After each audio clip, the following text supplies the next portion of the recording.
సర్వోన్నతమైన స్థలములలో దేవునికి మహిమయు ఆయనకిష్టులైన మనుష్యులకు భూమి మీద సమాధానమును కలుగునుగాక.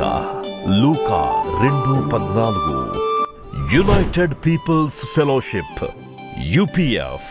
యూపీఎఫ్ క్రిస్మస్ 2025 డిసెంబర్ 18 గురువారం సాయంత్రం 5 గంటలకు. క్రిస్మస్ ఆరాధన 2025 డిసెంబర్ 25 గురువారం ఉదయం 6 గంటలకు. వాచ్ నైట్ సర్వీస్ 2025 డిసెంబర్ 31 బుధవారం రాత్రి 8 గంటలకు. నూతన సంవత్సర ఆరాధన 2026 జనవరి 1 గురువారం ఉదయం 6 గంటలకు. కృతజ్ఞతా కూడిక 2026 జనవరి 23 శుక్రవారం ఉదయం 10 గంటలకు. ఫ్యామిలీ రిట్రీట్ 2026 జనవరి 26 సోమవారం ఉదయం 10 గంటలకు. వేదిక VST function hall, RTC Kalabhavan ఎదురుగా, Bagh Lingampally road, Hyderabad. Also live on YouTube, Facebook. Zoom meeting ID 9550504718, code 7777. వివరములకు 9550504718 మరియు 9030757571. ఆహ్వానించువారు ప్రభువు దాసురాలు Joy Cherian, founder, president and senior pastor, UPF Hyderabad.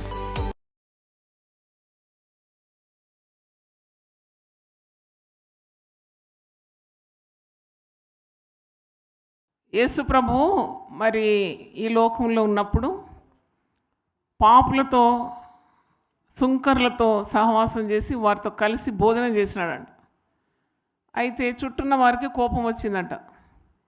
ఈ పరిశుద్ధుడేంటి పాపులతో కలిసి భోజనం చేస్తున్నాడు అంటే ప్రభువు ఒక మాట అంటాడు, ఇదిగో నేను పాపులను వచ్చి తిని, నేను వచ్చింది పాపుల కొరకు వచ్చినాను, నేను నీతిమంతుల కొరకు రాలేదు. మరి రోగికే కదా వైద్యుడు అవసరం, రోగికి ఔషధం అవసరం, రోగికి ఒక హాస్పిటల్ అవసరం. మరి ఆరోగ్యం ఉన్న వానికి వైద్యంతో పనే లేదు కదా. అయితే నీతిమంతులను రాలేదు, నేను పాపులనే వచ్చినానని. అయితే మీరు మరి ఎట్టి పరిస్థితిలో ఉన్నా మొట్టమొదట నేను చెప్పాల్సిన మాట ఏంటంటే, యేసు ప్రభు ఈ లోకానికి వచ్చినాడంటే స్పెషల్లీ మీ కొరకు వచ్చినాడు. దేవుని స్తోత్రం. మీరేమీ బాధపడే అవసరం లేదు. ఒకవేళ మీరు దుఃఖంలో ఉన్నారేమో, కన్నీళ్ళు గారుస్తున్నారేమో, కానీ జీసస్ లవ్స్ యూ. అయితే క్రిస్మస్ రకరకాలుగా మేము యునైటెడ్ పీపుల్ ఫెలోషిప్లో జరుపుకుంటాం. జిహెచ్ఎంసి వర్కర్స్ అని, లెప్రసీ పేషెంట్స్ అని, లేక అనాథులని, ఆర్ఫన్స్ అని, ఇలాగా నానా రకాలుగా క్రిస్మస్ యునైటెడ్ పీపుల్ ఫెలోషిప్ పక్షాన జరిపిస్తాం, చేసేవాళ్ళని ప్రోత్సహిస్తాం. ఒకరోజు నేను ఈ విధంగా ప్రార్థన చేస్తున్నప్పుడు 4 సంవత్సరాల క్రితం ప్రార్థన చేస్తున్నాను. అన్ని పనులు అయిపోయింది, అంత క్రిస్మస్ అంతా అయిపోయింది, ఇక క్రిస్మస్ ఆరాధన మాత్రం మిగిలి ఉండేది. మేము చేసే యాక్టివిటీస్ అన్నీ అయిపోయినాయి. ఆ రోజు ప్రార్థన చేస్తుంటే దేవుడు నాకు దర్శనంలో మిమ్మల్ని అందరినీ చూపెట్టినాడు. మరి వీళ్ళ సంగతి ఎట్లా అని అడిగినాడు నాకు. నువ్వు క్రిస్మస్ బాగానే సెలబ్రేట్ చేసినావు, పేదోళ్ళతోటి, బీదోళ్ళతోటి, అనాథులతోటి, కానీ వీళ్ళ సంగతి ఎట్లా అని మిమ్మల్ని అందరినీ నా దర్శనంలో చూపెట్టినాడు. అయితే నాకు అర్థం కాలే ఏం చేయాలని.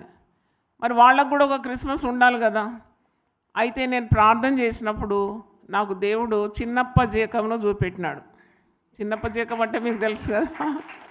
నువ్వు ఆయనకు ఫోన్ చేసి మరి ఒకటి ఇలాగ ఆర్గనైజ్ చేయమను, నువ్వు పోయి వాక్యం ఇవ్వు, కొద్దిగా సపోర్ట్ చేయి అని అన్నప్పుడు నాకు చాలా సంతోషమైంది. నేను ఫోన్ చేయగానే చిన్నప్ప గారు వెంటనే దాన్ని స్పందించి ఈ 4 ఏండ్ల నుండి వారు మిమ్మల్ని ఇలాగూ కలిసికట్టుగా ఉండడానికి ప్రయత్నిస్తున్నారు. ఈ సమయంలో నేను మరి జయకర్ డానియల్ గారు, ప్రెసిడెంట్ వైఎంసిఏ, మరి వారు ఉన్నారో లేదో ఇక్కడ నాకు తెలియదు, మరి వారిని కూడా అభినందిస్తున్నాను. మాకు మంచి ఎంకరేజ్మెంట్ ఇచ్చి మమ్మల్ని ప్రోత్సహించి ప్రతి మంగళవారము ఇది మీరు వాడుకోండి, ఆరాధనకు వాడుకోండి, దేవుని స్తుతించి ఆరాధన కంటే చాలా సంతోషమైంది నాకు.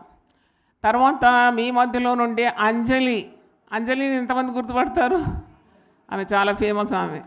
ఆమెను మరి ముందుకు పిలువు, ప్రభు ఆత్మ నన్ను ప్రేరేపించి ముందుకు పిలువు, ఆమెకు నూనె పెట్టి ప్రార్థన చేసి అభిషేక ప్రార్థన చేయమంటే మరి నేను దేవునికి విధేయురాలైనాను, ఆమె కొరకు ప్రార్థన చేసినాను. దేవుడు ఇప్పుడు ఆమె మనకే అందుబాటులో లేకుండా దేవుడు అంత విస్తారంగా ఆమె దేవుని సేవలో వాడుకుంటున్నాడు. ఇప్పుడు అంజలి ఎక్కడుందంటే కువైట్లో ఉంది, వాక్యం ప్రకటిస్తుంది. చప్పట్లు గట్టి కొడదామా?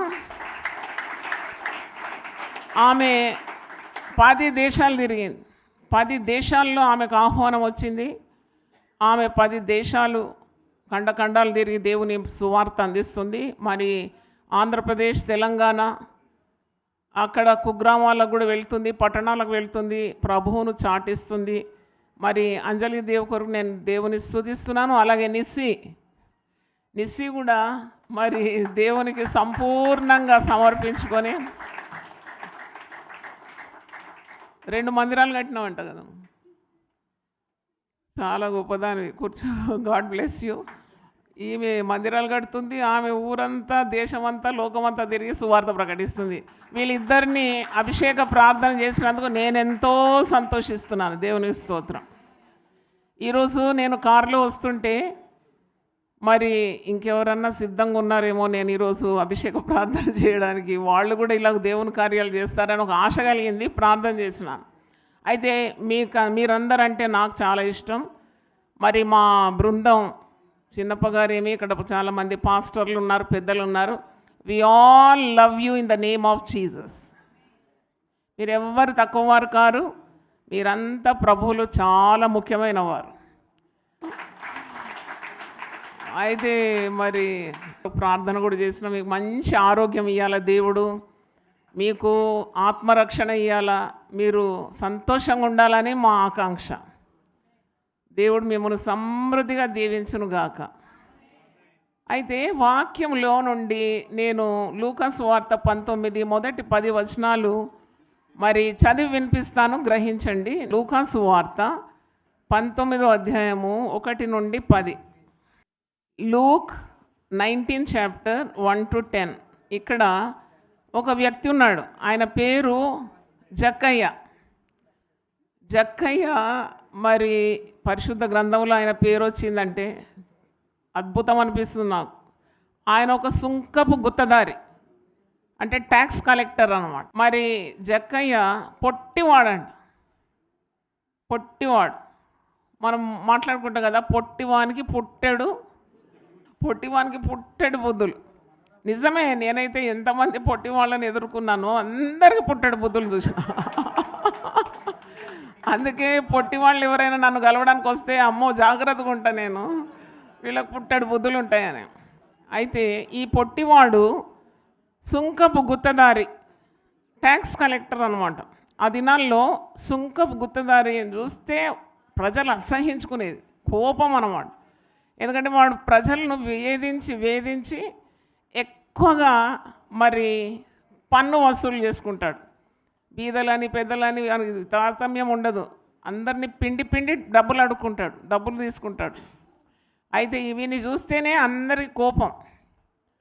అయితే వీనికి లోపల ఒక ఆశ కలిగిందంట.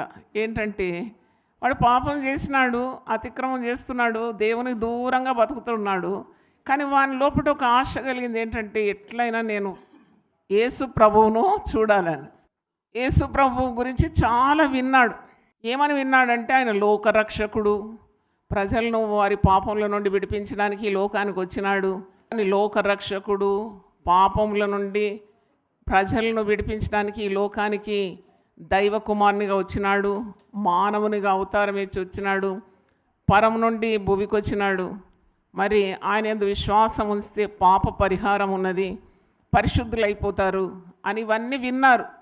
ఆయన పరిచర్యలో కుంటివారు నడిచినారు, మూగవారు మాట్లాడినారు, చెవిటివారు విన్నారు, మరి గుడ్డివారు చూస్తున్నారు, చచ్చిన వారిని కూడా లేపినాడు. ఎవరి మహానుభావుడు, అబ్బాయి ఇంత గొప్ప వ్యక్తి ఎక్కడున్నాడు, నేను చూడాలి అనే ఆశతో ఆయన ఏం చేసినాడంటే ఒక పెద్ద బుద్ధులు, నేను చెప్పిన కదా చాలా పుట్టడి బుద్ధులు ఉన్నాయి. ఆయన ఏం చేసినాడంటే ఒక మేడి చెట్టు మీదకి ఎక్కినాడు అనమాట. అంటే యేసు ప్రభు ఉన్న చోట చాలా జనం ఉంటుంది ఇట్లాగాని కదా. బెల్లం చుట్టూ ఏముంటాయి ఇక అబ్బా. అయితే మీ కొరకు ఏమైనా ఇస్తాం, నేనైతే ప్రాణం కూడా పెడతాం మీ కొరకు. మీరందరూ మంచిగా మారు మనసు పొంది మాలాగా దేవుని వాక్యం అందించేవారైతే ఇక మాకు ఏం కావాలి, ఇంకా మాకు మా జీవితం ధన్యమైపోతుంది కదా. చీర పెద్ద కార్యం కాదు. అయితే ప్రభు గురించి విన్నాడంట. ఎవరు విన్నారు? జక్కయ్య. ఏమని విన్నాడో చెప్పినాను కదా. ఎవరో గొప్ప వ్యక్తి, దేవుని పనులు చేస్తాడు, దైవ కుమారుడు, ఏ ముట్టుకుంటే మనుషులు బాగైపోతున్నారు, నోటి నుండి మాట రాగానే జనాలు మారు మనసు పొందుతున్నారు. ఎవరి వ్యక్తి నేను చూడాలని ఆశపడుతున్నాడు అనమాట. అయితే నేను చదువుతా, మీరు మంచిగా వినండి, తర్వాత నేను ఎక్స్ప్లెయిన్ చేస్తాను. లూకాసు వార్త 19. ఆయన సంచరించుచు ఎరికో పట్టణములో ప్రవేశించి, ఆయన అంటే ఎవరు? యేసు ప్రభు. దాని గుండా పోచుండెను. ఇదిగో సుంకపు గుత్తదారుడును ధనవంతుడైన జక్కయ్య అను పేరు గల ఒకడు. ఈ గుత్తదారి చాలా ధనవంతుడు. ఈ జక్కయ్య ధనవంతుడు ఎలాగై ఉండొచ్చు? మనుషుల దగ్గర నుండి ఏం లాగినాడు? డబ్బులు లాగినాడు, ధనవంతుడు అయిపోయినాడు. యేసు ఎవరు అని చూడగోరెను కానీ పొట్టివాడైనందున జనులు గుంపుగూడి ఉండుట వలన చూడలేకపోయాను. అందరు జనసమూహం అంతా ఆయన వెంబడి పడ్డారు. ఎవరెంబడి? యేసు ప్రభు వెంబడి. మరి జక్కయ్యకేమో యేసు ప్రభుని చూడాలని ఉంది, ఎవరో అని చూడాలని ఆశపడుతున్నాడు. కానీ పొట్టివాడైనందున ఈ జనసమూహంలో మరి ఆయన చూడలేకపోతున్నాడు. అందరూ అజానుభావులు ఆయన ముందుంటే ఈ పొట్టివాడు ఎట్లా చూస్తాడు? ఇంకా నయం, ఇంకా తొక్కిసలాట్లో ప్రాణం పోలేదు నాకు. కానీ ఈయన చూడాలి, యేసుని చూడాలి, యేసుని చూడాలని ఆశతో వస్తున్నాడు. అప్పుడు యేసు ఆ త్రోవను రానై ఉండెను గనుక అతడు ముందుగా పరిగెత్తి ఆయనను చూసుటకు ఒక మేడి చెట్టు ఎక్కాను. చూడండి, యేసును చూడాలి. ఇప్పుడు ఆయన హృదయంలో ఆ ఆశ ఉంది. చూడాలంటే మాటలు కాదు, ఇంత పెద్ద పెద్ద పొడుగు మనుషులు ఉన్నారు. ఈ పొట్టోడు ఎక్కడ వాళ్ళ కాళ్ళ కింద పడతాడో తెలియదు కాబట్టి పొట్టివానికి పుట్టడి బుద్ధులు అన్నాం కదా. ముందుగా పరిగెత్తినాడంట, అందరికంటే ముందుగా పరిగెత్తి ఒక చెట్టు ఎక్కినాడంట. ఆ చెట్టు పేరేంటి? మేడి చెట్టు ఎక్కినాడంట. అది కూడా ఐడియా. మేడి చెట్టు గుబురు ఆకులతో ఉంటుంది అన్నమాట. మేడి చెట్టు అంటే ఎక్కడం చాలా కష్టం.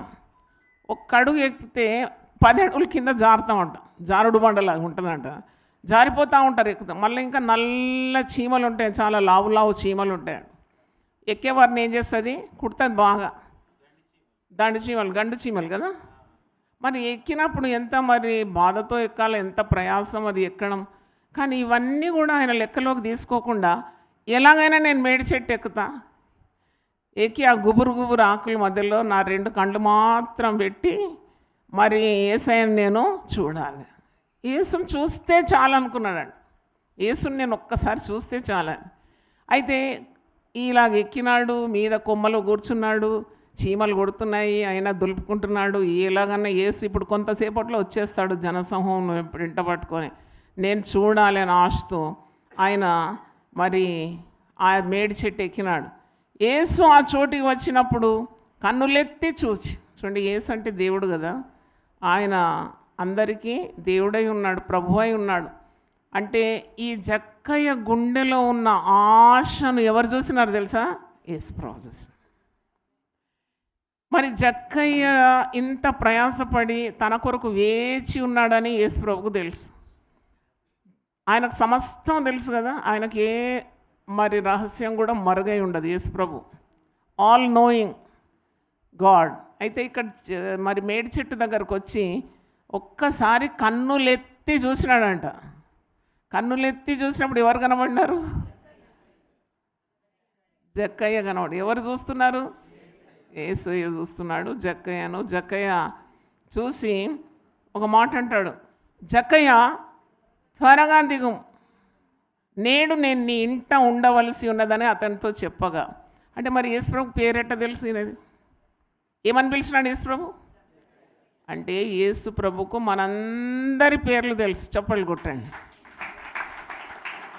అంటే జక్కయ్య పొట్టివాడని తెలుసు, జక్కయ్య హృదయంలో ఆశ ఉన్నదని తెలుసు, జక్కయ్య ఎన్ని ప్రయత్నాలు చేస్తున్నాడని తెలుసు, జక్కయ్య ఒక సుంకపు గుత్తదారని తెలుసు, లంచగొండె అని తెలుసు, పాపి అని తెలుసు, ప్రజలను పీడించి డబ్బులు లాక్కునేవాడని తెలుసు.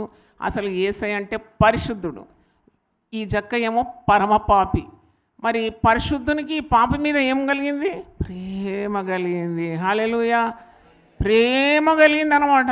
ప్రేమతోటి మరి ఆయన పేరు కూడా తెలుసు, దేవుడు కాబట్టి అన్నీ తెలుసు ఆయనకు.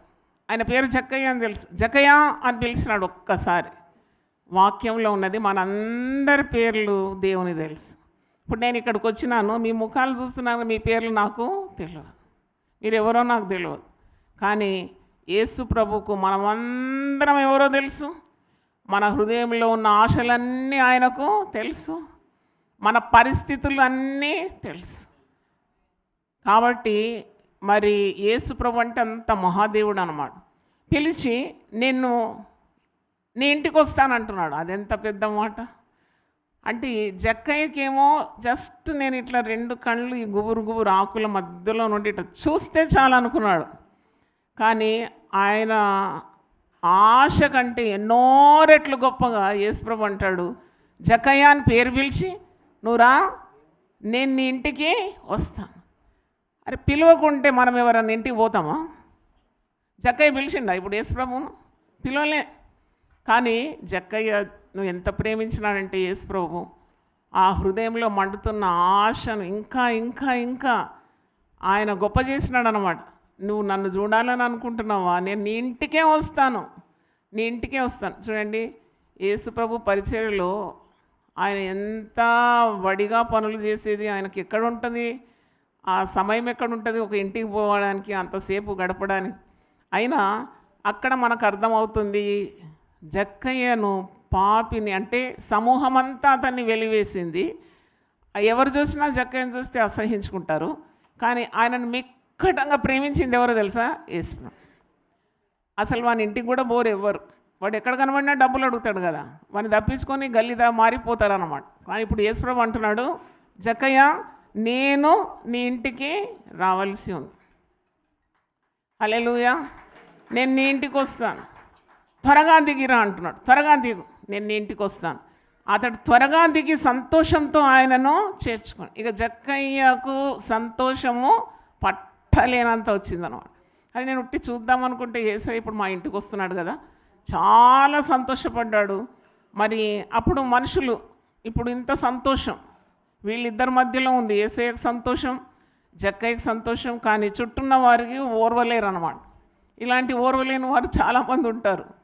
చూడండి ఏమంటున్నారంటే, ఈయన పాపి అయిన మనుషుని యొద్ద బస చేయవెళ్ళాలని చాలా సణుక్కొనిరి. చుట్టూన్న వారు అంటున్నారంట, యేసుప్రభు అంటే పరిశుద్ధుడు కదా, ఈ పరిశుద్ధి ఎందుకు ఈ పాపి ఇంటికి పోతున్నాడు? వీడొక దుర్మార్గుడు, వీడొక లంచగా ఉండి, వీడు అన్యాయం చేసేవాడు, అక్రమస్తుడు, దుర్మార్గుడు, మనుషులను పీడించి డబ్బులు లాక్కునేవాడు, వీనింటికి ఎందుకు యేసుప్రభు పోతున్నాడని. అసలు వీళ్ళకి ఎందుకంటే ఇది, వీళ్ళకి ఎందుకు? యేసుప్రభు అనుకున్నాడు, నేను జక్కయ్య ఇంటికి నేను పోతానని నిశ్చయించుకున్నాక ఈ మధ్యలోకి ఓర్వలేనితనం అన్నమాట. అప్పుడు జక్కయ్య ఇంటికి యేసుప్రభు వెళ్ళి, మరి ఇదిగో ప్రభు, జక్కయ్య మారిపోయినాడు. జక్కయ్య ఇంటికి యేసుప్రభు అడుగుపెట్టగానే ఆ జక్కయ్య గృహమంతా వెలిగిపోయిందన్నమాట. దేవుని స్తోత్రం. యేసు ప్రభువుకు మరో పేరుంది, వెలుగు అని. ఆయన ఎక్కడున్నా చీకటిలో ఏం కలుగుతుంది? వెలుగలు. పాపి ఇంటికి పోతున్నాడు, అక్కడంతా పరిశుద్ధత వచ్చేసింది. అక్కడ నిలబడి జక్కయ్య అంటాడు, ఇదిగో ప్రభువా, నా ఆస్తిలో సగం బీదలకు ఇచ్చున్నాను. వెంటనే మారు మనసు వచ్చేసింది అన్నమాట జక్కయ్య. చూడండి, అందుకే ప్రభువును మనము మరి మన కుటుంబంలోకి ఆహ్వానించిన, మన హృదయంలోకి ఆహ్వానించిన, మన జీవితం అంతా మారిపోతుంది అన్నమాట. పౌలు భక్తుడు ఒక మాట అంటాడు, ఎవడైనా క్రీస్తునందున్న ఎడల వాడు నూతన సృష్టి. ఒక క్రొత్త వ్యక్తిగా మారిపోతున్నాడు జక్కయ్య. అయితే మరి మారు మనసు వచ్చేసింది, పశ్చాత్తాపం వచ్చింది. అని నేను ఎంతమంది మనుషులను ముంచినా కదా, ఇక మీద నేను ఒక క్రొత్త జీవితం జీవిస్తాను, I want a new life అని అంటున్నాడు. ప్రభుతో అంటున్నాడు, ఇక నేను మనుషులను డబ్బు కొరకు వేధించను, నాకు కలిగిందే నేను ఇచ్చేస్తాను. నా ఆస్తి ఉంది కదా, అన్నీ కూర్చుకున్నాను కదా పేదవాడిని ముంచి, మరి ఆ డబ్బులో సగం నేను సగటు ఎవరికి ఇచ్చేస్తాను? బీదలకు ఇస్తాను. అయితే నా ఆస్తిలో సగం నేను ఎవరికి ఇస్తానంటున్నాడు? బీదలకు ఇస్తున్నాడు. నేను ఎవరి యుద్ధనైనా అన్యాయంగా దేన్నైనా తీసుకొని వెళ్ళినా అతనికి 4 గంటలు మరల చెల్లించునని ప్రభువుతో చెప్పాను. నేను ఎక్కడైనా ఎవరి దగ్గర ముంచి తీసుకుంటే ఒక 1000 రూపాయలు తీసుకున్నాను అనుకో, నేను ఇప్పుడు ఎంత రిటర్న్ చేస్తా వాళ్ళకు? ఎంత ఇస్తా? 1000 4 రెట్లు ఎంత? 4000 ఇచ్చేస్తా. ఓ 4000 తీసుకుంటే ఎంత ఇస్తా తిరిగి? 16,000. 4 4ల లెక్కలు బాగా నేర్చుకోండి. అయితే సరే, ఎవరి దగ్గర 10,000 తీసుకుంటే 40,000 తిరిగి ఇచ్చేస్తా. పైగా నా ఆస్తిలో ఏమిస్తా? సగం ఇచ్చేస్తా. మరి ఇంత మార్పిడి ఎవరు తెచ్చినారు ఈయన హృదయంలో? గట్టిగా చెప్పండి, యేసు ప్రభు అని చప్పట్లు కొట్టండి. ఇంత మారుతారా? యేసు ప్రభు మనుషులను మార్చేస్తాడు. దేవుని స్తోత్రం. నీ గుండె పాడైపోతే నువ్వు నేరుగా ప్రభు దగ్గరికి రావాలి. చెప్పు తెగిపోతే ఎక్కడ పోతారు? మనం బట్టలు చినిగిపోతే ఎక్కడ పోతారు? స్కూటర్ పాడైతే ఎక్కడ పోతారు? బా, ఎంత తెలివి మీకు! చాలా తెలివి ఉంది నిజంగా. చెప్పులు తెగిపోతే ఎక్కడ పోవాలా? చెప్పుల దగ్గర పోవాలా. బట్టలు చినిగితే ఎక్కడ పోవాలా? టైలర్ దగ్గర పోవాలా. స్కూటర్ పాడైతే ఎక్కడ పోతారు? కార్ పాడైంది, నడుస్తలేదంటే ఎక్కడ పోవాలది? మెకానిక్ దగ్గర పోవాలి. ఇప్పుడు మనల్ని అందరినీ సృజించిన వాడు ఎవరు? ప్రభు. మన జీవితం పాడైతే మనం ఎక్కడ పోవాలా? చప్పట్లు కొట్టి దేవుని స్తుతిద్దాం. హల్లెలూయా. ఆయన ఎవరినైనా మార్చేస్తాడు అన్నమాట. అందుకే యేసు ప్రభువును నువ్వు రక్షకునిగా స్వీకరించినప్పుడు నీకు మార్పు వచ్చేస్తుంది. జీవితంలో క్రొత్త వ్యక్తిగా మారిపోతావు అన్నమాట. పాతవన్నీ వెళ్ళిపోతాయంట, నువ్వు క్రొత్తగా మారిపోతావు. నేను ఒక మాట అడుగుతాను, మీకు మాట్లాడదు దయచేసి. I'm going to finish, don't make noise. అయితే నీకు ఇప్పుడు క్రొత్త జీవితం జీవించాలని మీలో ఎంతమందికి ఆశ ఉంది? జస్ట్ చేసి చూపెట్టండి. అని నాకు ఒక క్రొత్త జీవితం కావాలి, నేను విసిగిపోయినాను, ఈ జీవితంతో విసిగిపోయినాను అంటే చేతులు ఎత్తండి. ఓహో, మీకు ఈ జీవితం బాగుందా? మీకు మారాలని లేదా? అవును, చాలామంది చేతులు చూస్తున్నాను, విసిగిపోయినాం, వేసారిపోయినాం, మాకు జీవితం ఒక క్రొత్త జీవితం, పరిశుద్ధమైన జీవితం కావాలని ఎవరుకున్నది? క్లీన్ లైఫ్, పరిశుద్ధమైన జీవితం దేవుడు ఇస్తాడు, యేసుప్రభు ఇస్తాడు, నువ్వు కోరుకోవాలి. ఇప్పుడు జక్కయ్య ఆశించినాడు కదా. జక్కయ్య ఏం ఆశించిండు? నేను యేసుప్రభుని చూడాలని. యేసుప్రభు ఆ కోరిక నెరవేర్చిండా? చెప్పండి గట్టిగా. ఆ కోరికనే నెరవేర్చినా, ఇంకా ఎక్కువగా తీర్చినాడు ఆయన ఆశలు, ఎక్కువగా తీర్చినాడు, ఎన్నో రెట్లు ఆశలు తీర్చినాడు. ఆయన ఇంటికి రమ్మనలేదు, కానీ యేసుప్రభువే స్వయంగా జక్కయ్య గృహానికి వెళ్ళినాడు. వెళ్ళగానే జక్కయ్యకి ఏం కలిగింది? మారు మనస్సు కలిగింది. నేను ఎవరినెవరిని ముంచినానో, ఎంతమంది దగ్గర లంచాలు తీసుకున్నానో, పేదవారిని బీదవారిని గొప్పవారిని విసిగించినానో, ఆ తీసుకున్న డబ్బులంతా నేను ఎన్ని రెట్లు తీసేస్తా అంటున్నాడు? 4 రెట్లు తిరిగిస్తా. నా కలిగిన ఆస్తి నేను పేదలకు బీదలకు సగటు వరకు పనిచేస్తానన్నాడు. జక్కయ్య మారిపోయినాడు కదా. ఎవరు దర్శించినారు జక్కయ్యను? యేసు ప్రభు దర్శించినాడు. ఇంటిలో అడుగు పెట్టగానే ఆయన మనసు మారిపోయింది. అప్పుడైతే అందుకు యేసు ఇతడు అబ్రహాము కుమారుడే అని అంటాడు. ఒక మాట అంటాడు, లోకమేమో ఒక తీరు ఆయనను పిలుస్తుంది. పొట్టోడు, జక్కయ్య, సుంకపు గుత్తదారి, మందిని ముంచినోడు, లంచగొండి, దుర్మార్గుడు, అక్రమస్తుడు అని లోకం పిలిచింది. యేసుప్రభు ఏం పిలుస్తున్నాడు తెలుసా? ఇతడు కూడా అబ్రహాము కుమారుడే అంటాడు అనమాట. అబ్రహాం కుమారుడే. లోకము మనల్ని పేర్లు పెట్టి పిలుస్తుంది, కానీ దాంతో మనకు పనే లేదు. ప్రభు మనల్ని ఏమని పిలుస్తున్నాడో అదే చాలా ముఖ్యం. అబ్రహాం కుమారుడు అంటే అబ్రహాము విశ్వాసులకు తండ్రి. అబ్రహాంకు దేవుడు వాగ్దానాలు ఇస్తాడు. యేసు ప్రభు సిలువలో మనందరి కొరకు మరణించి పాపాలకు పరిహారం అయినాక మనం ప్రతి ఒక్కరం కూడా అబ్రహాంకు కలిగిన ఆశీర్వాదాలకు హక్కుదారులం అన్నమాట. దేవునికి స్తోత్రం. అందుకే అంటాడు, ఈయన కూడా నేను ఇచ్చే వాగ్దానాలన్నింటికీ హక్కుదారి. ఖబర్దార్, ఇంకా ఈ జోలికి ఎవడన్నా వస్తే ఖబర్దార్ అంటారు. ఎందుకంటే ఇతన్ని నేనేం చేసినాను? పూర్తిగా క్షమించిన.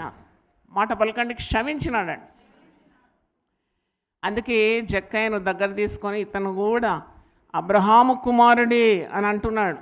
నేడు ఈ ఇంటికి రక్షణ వచ్చి ఉన్నది అని అంటున్నాడు. అందరం కలిసి పలుకుదామా? నేడు ఈ ఇంటికి రక్షణ వచ్చి ఉన్నది. ఈ ఇంటికి కట్టలు కట్టలు డబ్బులు వచ్చేది రోజు. డబ్బులు ఉంటే నెమ్మది ఉంటుందా? డబ్బులు ఎంత పెరిగితే డేంజర్ కూడా అంత పెరుగుతుంది. బంగారం ఎంత కూడగొట్టుకుంటే అంత ప్రాణానికి ఏంది హాని. కానీ యేసుప్రభు అంటున్నాడు, ఈ ఇంటికి రక్షణ వచ్చి ఉన్నది. Behold salvation has come to this house. రక్షణ అంటే ఏంటి? పాపము నుండి విడుదల, నిత్య జీవం. యేసుప్రభు ఈ లోకానికి వచ్చి నీకు ఇటర్నల్ లైఫ్, నిత్య జీవం. ఆయన విశ్వాసం ఉంచితే ఎవ్వరు నశించారంట, అందరూ నిత్య జీవానికి వారసులవుతారంట. నిత్య జీవం అంటే మరణమైన తర్వాత నువ్వు మరి దేవుడున్న చోటికి వెళ్ళిపోతున్నావు అని అర్థం. మరణం నీకు ఒక అంతం కాదు కదా. ఈ లోకంలో మనం ఎన్ని సంవత్సరాలు మరి ఎన్ని రకాల కార్యాలు చేసి ఎంత డబ్బు గడించినా ఎంత గొప్పవారమైనా ఒకటి మాత్రం తప్పకుండా వస్తుంది ప్రతి ఒక్కరికి. ఏందది? మరణం. Very good. మరణము. నువ్వు చాలా మంచోనివి కాబట్టి నేను నీ దగ్గరికి రాను, నువ్వు ఎప్పటికి ఇక్కడనే ఉండంటదా? లేదు, వస్తుంది, ఒక రోజు తప్పకుండా వస్తుంది మరణం. మరణమైన తర్వాత ఒక తీర్పు ఉన్నదంట. మరణం కాగానే తీర్పు దగ్గర నిలబడి మనము శరీరంతో చేసిన పాపము, మనము ఈ లోకంలో చేసిన అక్రమాలు అన్నిటికీ జవాబు చెప్పాలంట. కాబట్టి యేసుక్రీస్తు ఈ లోకానికి ఇలాంటి ఇబ్బందుల్లో ఉండేవారిని రక్షించడానికే వచ్చినాడు. చూడండి, జక్క ఇంట్లో ఎంత సంతోషం కలిగిందో కదా, ఎంత ఆనందం కలిగింది. ప్రభు చెప్పినట్టు వారు విన్నప్పుడు, ప్రభువును స్వీకరించినప్పుడు సంతోషం, సమాధానం, సమృద్ధి, మరి వారి స్థితిగతులన్నీ మారిపోయింది. అందుకే యేసుప్రభు 10వ వచనంలో ఒక మాట అంటాడు, లూకాసు వార్త 19:10లో, నశించిన దాన్ని వెదికి రక్షించుటకు మనుష్య కుమారుడు వచ్చెనని అతనితో చెప్పాను. ఈ క్రిస్మస్ సమయం కదా, క్రిస్మస్ సమయం అందరికీ సంతోషమే. నీవు మరి యేసుప్రభు ఎందుకు వచ్చినాడు? క్రిస్మస్ అంటే కేకా? క్రిస్మస్ అంటే బల్బులు, రంగురంగుల బల్బుల? క్రిస్మస్ అంటే కొత్త బట్టల? క్రిస్మస్ అంటే పిండి వంటల? క్రిస్మస్ అంటే బంధువుల ఇంటికి పోవడమా, డబ్బులు గుర్చుకోవడం? కానే కాదు. క్రిస్మస్ అంటే అర్థం చేసుకోవాలి. ఎందుకు వచ్చినాడు యేసుప్రభు ఈ లోకానికంటే? పాపులను రక్షించడానికి వచ్చినాడు. నశించిన దాన్ని వెదికి రక్షించడానికి. I came to seek the last అంటాడు. యేసు ప్రభుకు అంత ఇష్టలు అన్నమాట. మీరందరూ, మేమందరం, మనమందరం అంటే దేవుడు అంత ప్రేమిస్తున్నాడు. కాబట్టి ఈరోజు మీతో దేవుడు మాట్లాడుతున్నాడు.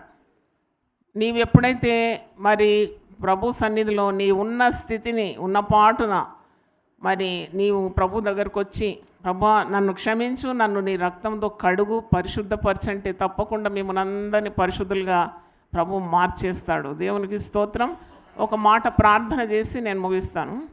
యేసు ప్రభు మాట్లాడేటప్పుడు, ఉపమానాలు చెప్పేటప్పుడు ఒక మాట అంటాడు. ఒక గొర్రెల కాపరికి 100 గొర్రెలు ఉండిందంట. 100 గొర్రెల్లో ఒక్క గొర్రె తప్పిపోయిందంట, దారి తప్పిందంట. అప్పుడు ఆ కాపరి 100లో ఒకటి పోయిందిలే అని గమ్మునుండాడంట. ఆ 99 గొర్రెలను పక్కన పెట్టి ఈ తప్పిపోయిన గొర్రె కొరకు ఏం చేస్తాడంట? వెతికి వెంటాడి ఆ గొర్రె దొరకగానే భుజం మీద వేసుకొని సంతోషంతో తిరిగి వచ్చి అందరికీ విందు చేస్తాడు. ఆ చరణం పాడతాను, పాడి ప్రార్థన చేస్తాను. 100 గొర్రెల మందాలు నుండి ఒకటి తప్పి ఒంటరి ఆయే. 100 గొర్రెల మందాలు నుండి ఒక్కటి తప్పి ఒంటరి ఆయే. 99 గొర్రెల విడచి 99 గొర్రెల విడచి ఒంటరి అయినా గొర్రెను వెదకి ఒంటరి అయినా గొర్రెను వెదకి సిలువ చెంత చేరిన నాడు కలుషములను కడిగి వేయు. సిలువ చెంత చేరిన నాడు కలుషములను కడిగి వేయు. ప్రార్థన చేసుకుందాం. ప్రభువా నీ పరిశుద్ధ నామమున స్తోత్రం. ఈ దీన ప్రజలను చూసినప్పుడు నీ దాసురాలు మరి గుండెలో ఎంతో భారమును నాకు ఇచ్చినావు తండ్రి, నీకు వందనాలు చెల్లిస్తున్నాను. కృపల దేవా, ఈ జనం కొరకు ప్రార్థిస్తున్నాను. ఆనాడు జక్క ఇంటికి వెళ్ళి రక్షణ ఇచ్చిన దేవా, ఈ వీరి హృదయాలను మార్పిడి కొరకు ప్రార్థిస్తున్నాను. నీ దయగల హస్తం, శక్తిగల హస్తం, ప్రేమగల హస్తం ప్రభువును వారి తల మీద ఉంచి వారిని దీవించి ఆశీర్వదించి ప్రభువుని గురించిన ఇంకా ఎక్కువ జ్ఞానం వారికి దయచేయమని ప్రార్థిస్తున్నాను. ఈరోజు మేమందరం కలుసుకొని నీవందరికీ ప్రభువునైనా, నువ్వు కొందరికి మాత్రం కాదు మాకందరికీ ప్రభు అయి ఉన్నావు తండ్రి. మా అందరి కొరకు నువ్వు సిలువలో ప్రాణం ఇచ్చినావు తండ్రి. మా అందరి కొరకు నువ్వు రక్తము బలిదానంగా అర్పించినావు తండ్రి. మా అందరికీ రక్షణ కల్పించడానికి ఈ లోకానికి వచ్చినావు ప్రభువా. నాయనా నీకు స్తోత్రం. మమ్మను అందరినీ నువ్వు ఏకరీతిగా ప్రేమిస్తున్నావు ప్రభువా. నీలో పక్షపాతమే లేదు తండ్రి. నువ్వు ప్రేమా స్వరూపివి నాయనా తండ్రి. అందరిని ఒకే రీతిగా ప్రేమించే దేవుడు, అందరిని పేరు పెట్టి పిలుస్తావు నాయనా. జక్కయ్య దిగిన నేను నీ ఇంటికి వస్తానన్నావు నాయన. ఎంత ప్రేమ మరి స్వరూపివి ప్రభువా. ప్రేమగల దేవుడు నాయన, నీకు స్తోత్రం అయినా. మరి నువ్వు చెప్పినావు, ఎందుకు ప్రజలు అడుగుతున్నారు, ఎందుకు పాపులతో భోజనం చేస్తున్నాడు, ఎందుకు పాపులతో సహవాసం చేస్తున్నాడు, ఈయన పరిశుద్ధుడు కాదా అని ప్రభు. అప్పుడు నువ్వు జవాబు ఇచ్చినావు, నేను నీతిమంతుల కొరకు రాలేదు, పాపులను పిలువచ్చి తిని రోగికి వైద్యుడు అవసరం, ఆరోగ్యం ఉన్నవానికి వైద్యుడు అక్కర్లేదన్నావు తండ్రి. నాయన నీకు స్తోత్రం. వీరికి నువ్వు రక్షకుడుగా అవసరమని మేము ప్రార్థన చేస్తున్నాము. నీ రక్షణ మార్గం వారికి కల్పించండి నాయన. రక్షణ అనుభవం దయచేయండి. రక్షణ సత్యాలు బయలుపరచండి తండ్రి. వాక్యం ద్వారా మాట్లాడండి నాయన తండ్రి. ఈ జీవితం ఇంతటితో అంతం కాదు నాయన ప్రభువా. మరి మరణమైన తర్వాత మరి నిత్యరాజ్యంలో ప్రవేశించాలి.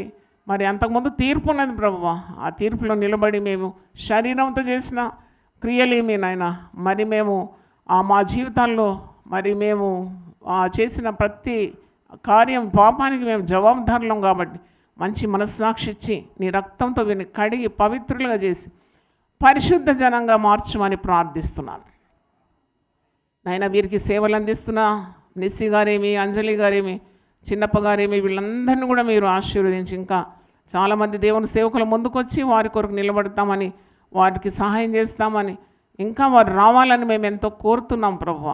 దివ్యమైన ఆత్మాభిషేకం ప్రతి ఒక్కరికి మరి కుమ్మరింపబడాలని ప్రార్థిస్తున్నాను. ఇది సంఘము ఇక్కడ పెరిగి పెద్దదై కావాలని ప్రార్థిస్తున్నాం ప్రభువా.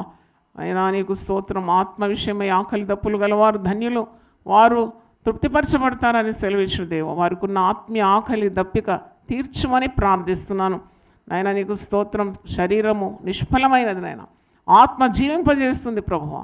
శరీరము ఈ లోకంలో తండ్రి మరి మరణించిన తర్వాత ఎవ్వరూ 2 రోజులు కూడా పెట్టుకోరు ప్రభువా. దాన్ని తీసి పాతి పెట్టేస్తారు ప్రభువా. నాయన ఎంత గొప్ప సేవలు అందించినా, ఎంత గొప్ప ప్రియులైనా వారు పెట్టరు. ఎందుకంటే శరీరము మృతమైనప్పుడు అది ఎవ్వరికి పనికిరాదు నాయన. అది మట్టికే పోవాలి, మన్నైనది మనకే చేరుతుంది నాయన. కానీ ఆత్మ చాలా విలువైంది. ఆత్మకు చావు లేదు ప్రభువా. ఆత్మ నిత్యత్వంలోకి వెళ్ళిపోతుంది. నరకమైన పరలోకమైన 2 మార్గాలు, జీవము మరణం. 2 మార్గాలు, పరలోకం నరకం. కాబట్టి ప్రభువు మార్గంగా ఉండాలని మేము ప్రార్థిస్తున్నాము. వారికి ఒక క్రొత్త తీర్మానం దయచేయండి. వారి హృదయాలు తాకండి నాయన. పరిశుద్ధ మార్గంలోకి పిలువండి నాయన. రక్షణ మార్గంలో వారిని పిలువమని, వారిని ఆశీర్వదించి, వారిని దీవించి, వారికి ఉన్న గుండెలో ఉన్న తండ్రి ప్రతి భయము, భీతి, దుఃఖము, వేదన, రోదన, శరీర రుగ్మతలు యేసు నామములో బంధిస్తున్నాను గొప్ప దేవ తండ్రి. వారికి విడుదల దయచేయండి అయినా. వారి బంధకాల నుండి విడుదల దయచేయమని ప్రార్థిస్తా. వారి కట్లు తెంపివేయమని ప్రార్థిస్తున్నాయినా. క్రీస్తులో స్వాతంత్రం వారికి దయచేయండి అయినా. సత్యం మీరు తెలుసుకుంటారా, సత్యం మిమ్మల్ని స్వతంత్రులుగా చేస్తుందని సెలవిచ్చిన దేవో. సత్యము వారు తెలుసుకోవడానికి సహాయం దయచేయమని. ప్రతి ఒక్కరిని ప్రియులనైనా, ప్రతి ఒక్కరిని నువ్వు ప్రేమిస్తున్నావు కనుక నీకు వందనాలు తెలుస్తున్నాను. వారిని దీవించి ఆశీర్వదించి వర్ధిల్ల చేయమని, ప్రభు మార్గంలో రావడానికి సహాయం దయచేయమని యేసు నామములో అడుగుతున్నాను తండ్రి. Amen, amen, amen. సర్వోన్నతమైన స్థలములలో దేవునికి మహిమయు, ఆయనకిష్టులైన మనుష్యులకు భూమి మీద సమాధానమును కలుగునుగాక. లూకా 2:14. United peoples fellowship UPF Christmas 2025 December 18 గురువారం సాయంత్రం 5 గంటలకు. క్రిస్మస్ ఆరాధన 2025 డిసెంబర్ 25 గురువారం ఉదయం 6 గంటలకు. వాచ్ నైట్ సర్వీస్ 2025 డిసెంబర్ 31 బుధవారం రాత్రి 8 గంటలకు. నూతన సంవత్సర ఆరాధన 2026 జనవరి 1 గురువారం ఉదయం 6 గంటలకు. కృతజ్ఞతా కూడిక 2026 జనవరి 23 శుక్రవారం ఉదయం 10 గంటలకు.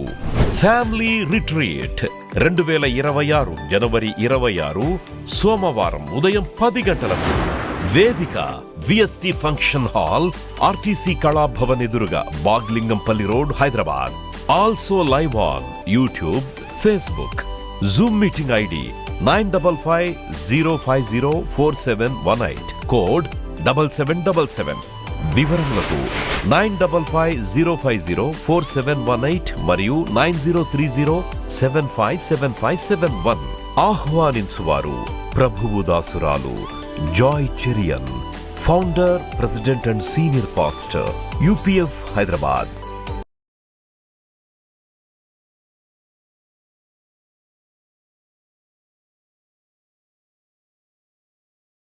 ప్రతిదినం దేవునితో నేను. కుటుంబ వ్యవస్థలు, జీవన విలువలు అస్తవ్యస్తంగా మారుతున్న ఈ రోజుల్లో ప్రభువు దాసురాలు రెవరెండ్ డాక్టర్ జాయ్ చెరియన్ గారు దైవ దర్శనంతో ప్రభువు సన్నిధిలో కనిపెట్టి పొందిన 366 విభిన్న ధ్యానాంశములను ప్రతిదినం దేవునితో నేను అనే పుస్తక రూపంలో ప్రపంచానికి అందించారు. ఇది అనేకుల జీవితాలను ప్రభావితం చేసే ఒక విలక్షణమైన గ్రంథము. పరిశుద్ధాత్మ దేవుడు ఈ పుస్తకమును పఠించే ప్రతి ఒక్కరిని స్పృశించి శక్తితో నింపునుగాక. ఈ పుస్తకాలిప్పుడు అందరికీ అందుబాటులో ఉన్నాయి. ఈ నూతన సంవత్సరంలో దీనిని మీరు ధ్యానించండి, మీ బంధుమిత్రులకు ఆత్మీయ బహుమతిగా అందించండి. పుస్తక ప్రతుల కొరకు సంప్రదించవలసిన ఫోన్ నంబర్లు 9550504718, 9030757571.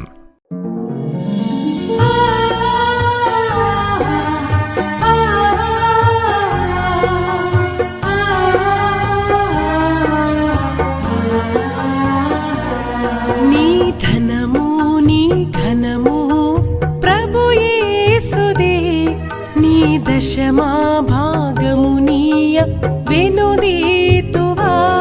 నీ ధనము నీ ఘనము ప్రభు యేసుదే, నీ దశమా భాగమునీయ వెనుదీతువా. ధరలోన ధనధాన్యములనీయగా కరుణించి కాపాడి రక్షింపగా. ధరలోన ధనధాన్యములనీయగా కరుణించి కాపాడి రక్షింపగా. పరలోకనాదుండు నీకీయగా మరి యేసు కొరకీయ వెనుదీతువా. పరలోకనాథుండు నీకీయగా మరి యేసు కొరకీయ వెనుదీతువా. నీ ధనము నీ ఘనము ప్రభు యేసుదే, నీ దశమా భాగమునీయ వెనుదీతువా. పాడి పంటలు ప్రభువు నీకీయగా కూడు గుట్టలు నీకు దయచేయగా. పాడి పంటలు ప్రభు నీకీయగా కూడు గుట్టలు నీకు దయచేయగా. వీడంగ ప్రభు యేసు నామంబును గడువేల ప్రభుకీయ